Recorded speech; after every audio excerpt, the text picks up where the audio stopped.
विद्यार्थी मित्रांनो, नव्या दिशेचे नव्या उशेचे गीत सूर हे गाती, या मंगल देशाचे आहे भविष्य आपुल्या हाती। नव्या दिशेचे नव्या उशेचे गीत सूर हे गाती, या मंगल देशाचे आहे भविष्य आपुल्या हाती। आपल्या देशाला अनेक महापुरुषांचा महान वारसा लाभला आहे। शेतकऱ्यांनी, कष्टकऱ्यांनी, बुद्धिवंतांनी, विचारवंतांनी आपला देश घडवला आहे। विविध प्रयोगशील व्यक्तिमत्वांनी रुजवलेल्या संशोधनाच्या बीजाचा वटवृक्ष झालेला आपल्याला आज पाहायला मिळतो आहे। चांद्रयान-3 मोहिमेच्या यशाने भारताचे नाव आता अंतराळावरही सुवर्णाक्षरांनी कोरले गेले आहे। या ऐतिहासिक घटनेचे आपण साक्षीदार आहोत। ही आपल्या सर्वांसाठी भाग्याची गोष्ट आहे।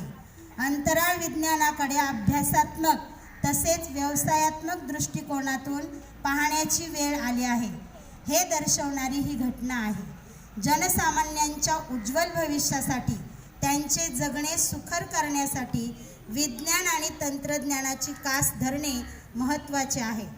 आपल्या भारत देशाचे, आपल्या महाराष्ट्र राज्याचे भविष्य तुमच्या हाती आहे आणि त्याची तयारी तुम्हाला वर्तमानातच करावी लागणार आहे। शेतीपासून माहिती तंत्रज्ञानापर्यंत प्रत्येक क्षेत्राचा विज्ञानाच्या आधारे विचार करून भविष्याचा वेध घ्यायला हवा। त्यासाठी सर्वप्रथम शिक्षणाचे अनन्यसाधारण महत्त्व लक्षात घ्यायला हवे। महाराष्ट्रातील तुम्हा विद्यार्थ्यांच्या शिक्षणाचा दर्जा वाढवण्यावर आम्ही सदैव भर दिला असून विविध शैक्षणिक सुविधा तुमच्यासाठी उपलब्ध करून दिल्या आहेत। विद्यार्थ्यांच्या सर्वांगीण विकासासाठी सातत्याने नवनवीन उपक्रम राबविण्यावर भर देण्यात आला आहे। यात प्रामुख्याने मुख्यमंत्री माझी शाळा, सुंदर शाळा या स्पर्धात्मक अभियानाचा समावेश आहे। या अभियानांतर्गत चाकोरी बाहेरील विविध उपक्रमांच्या माध्यमातून शाळा परस्परांशी स्पर्धा करतील व त्या माध्यमातून विद्यार्थ्यांच्या सर्वांगीण विकासास चालना मिळेल।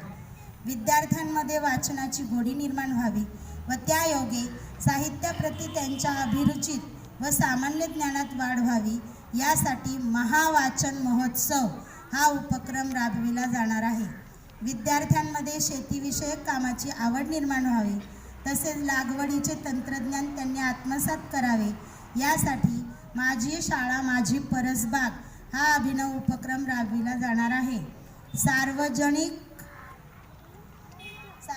स्वच्छता व त्या माध्यमातून चांगले आरोग्य जोपासता यावे, यासाठी स्वच्छता मॉनिटर टप्पा 2 हे अभियान राबविण्यात येणार आहे। या सर्व उपक्रमात राज्यातील सर्व शाळांनी उत्स्फूर्तपणे सहभाग घ्यावा, असे आवाहन मी याप्रसंगी करीत आहे।